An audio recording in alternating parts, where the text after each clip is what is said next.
everyone, have you ever tried to cook bamboo shoot? Bamboo shoot is a very healthy vegetable, and today Mhelbeth's table will show you how to make this very delicious adobong labong or adobong bamboo shoot with spare ribs. Alright guys, here are the ingredients. Alright guys, make sure to boil your bamboo shoot first so that we will remove the bitter taste. Sometimes there's a bitter taste of the bamboo shoot, so we have to remove that. So you need to boil your bamboo shoot for about 15 minutes. I already boiled mine. So first, I heat up my frying pan. I will add oil. Okay. Next, I will add on my garlic. Make sure to use a lot of garlic because it's so good to have a lot of garlic. Okay, so I use about 6 cloves of garlic. Oopsie. Alright, then you may add your onion, like 1 medium size of onion. Alright.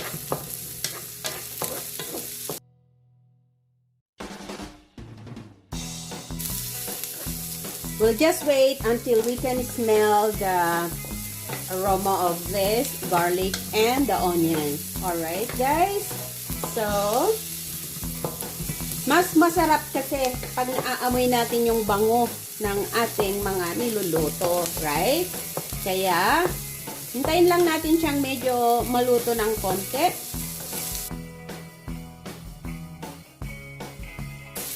Then, put in your pork. Anyway guys, you can use fried fish. You may fry your fish first. But for me, I will use my spare ribs because I have some spare ribs in the fridge.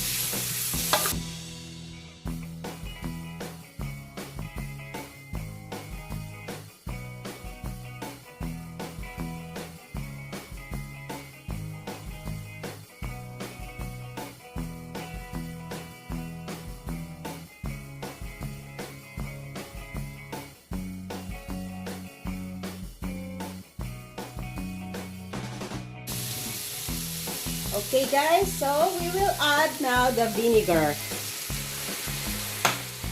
and the soy sauce.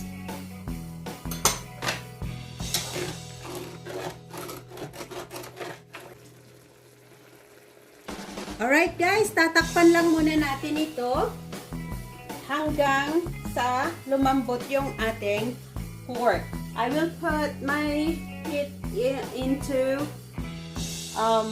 between low and medium. Okay.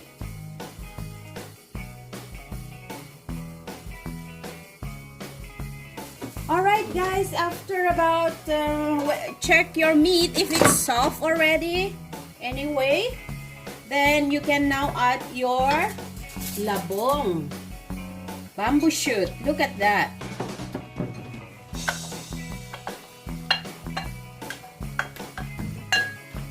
Alam ko sa probinsya, masarap magluto ng labong ang nanay ko. Yan. Let's mix it up all together. And then, I'll add in a little bit of oyster sauce. Alright.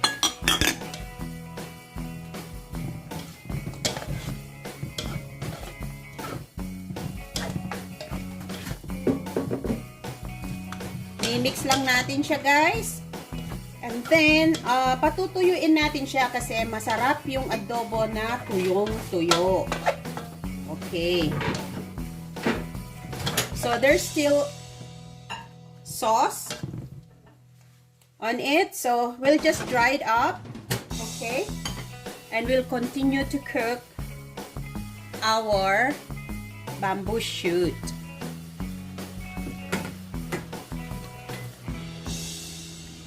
Alright guys, I think it's already done. Look, tuyong-tuyo na siya. Kaya, pwede na nating ilagay yung ating gata.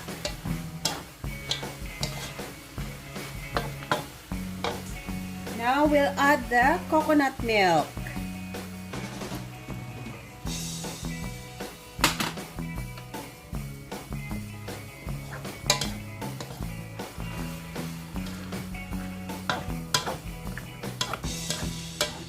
It smells so good, guys.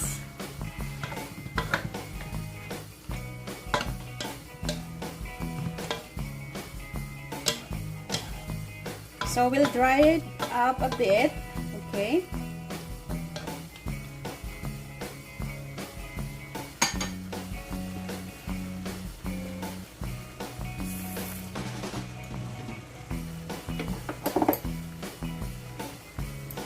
Then we can add our hot chili.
Ayan guys, it's good enough. It's cooked already and I just want to have just a little bit of the sauce. Look at this. Okay? So this is good enough guys. Kainan na naman! Eto na guys, ang ating napakasarap na adobong labong sa gata.